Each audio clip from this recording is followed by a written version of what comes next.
Bonjour, aujourd'hui nous allons voir dans cette session l'enregistrement d'un serveur autonome dans un espace de sauvegarde Azure Vault.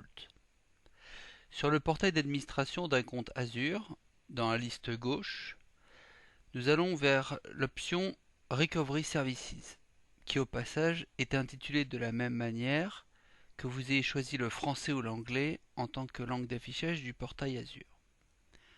Un clic gauche sur l'espace de sauvegarde concerné, un deuxième clic sur l'option tableau de bord.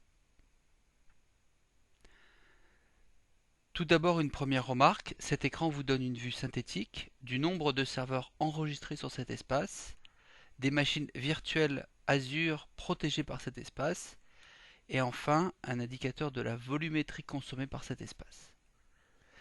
Le site Azure met désormais à disposition en téléchargement les composants nécessaires. Les liens sont disponibles sur le côté droit de cet écran. Il n'est plus nécessaire de générer en local un certificat X509.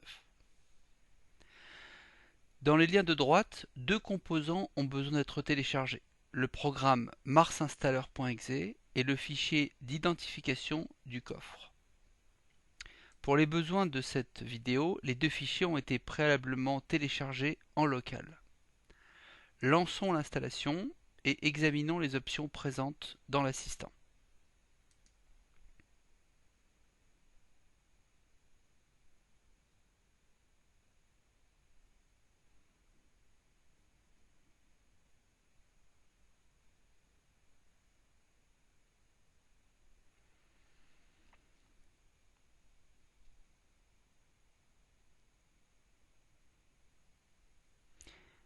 Il est à noter que le fichier d'identification du coffre a une durée de vie de 48 heures.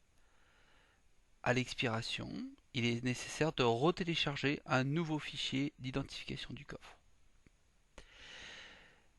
Une option importante est la localisation du cache.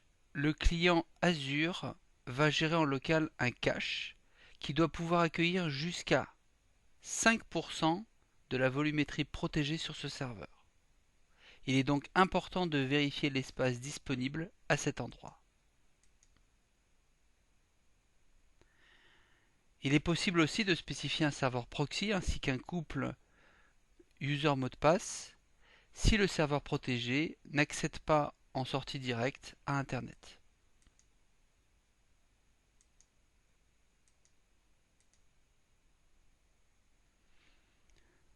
Laissons l'assistant aller à son terme.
En cliquant sur Proceed to Registration, nous allons spécifier le fichier d'identification du coffre téléchargé précédemment avec le programme marsinstaller.exe.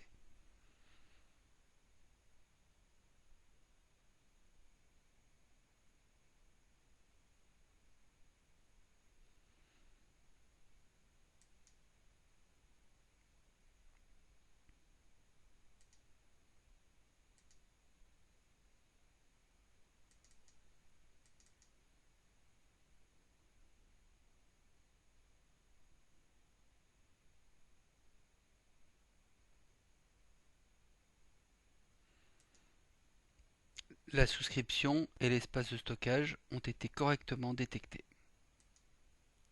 La dernière étape est cruciale. Il s'agit de rentrer un passe-phrase ou une clé de cryptage pour cet espace et cette sauvegarde.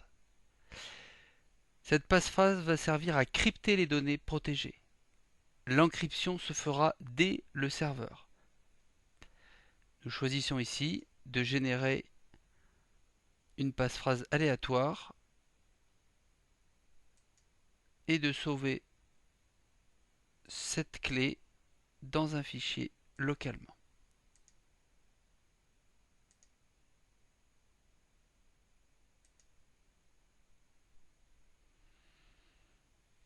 Il faut noter que cette passe-phrase n'est pas détenue par Microsoft et en cas de perte de clé, Microsoft ne pourra récupérer les données et les décrypter. Voilà pourquoi il est important de l'enregistrer et de la sauvegarder en local. À la fin de la section, si nous allons dans éléments inscrits sur l'espace de sauvegarde,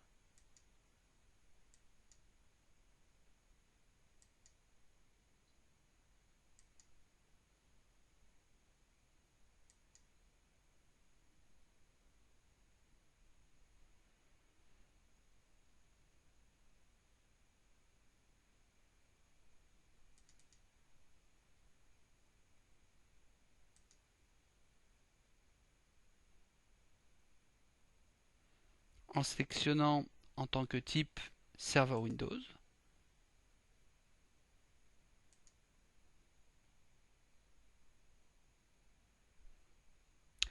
nous retrouvons le nom du serveur autonome sur lequel nous venons d'exécuter cette installation.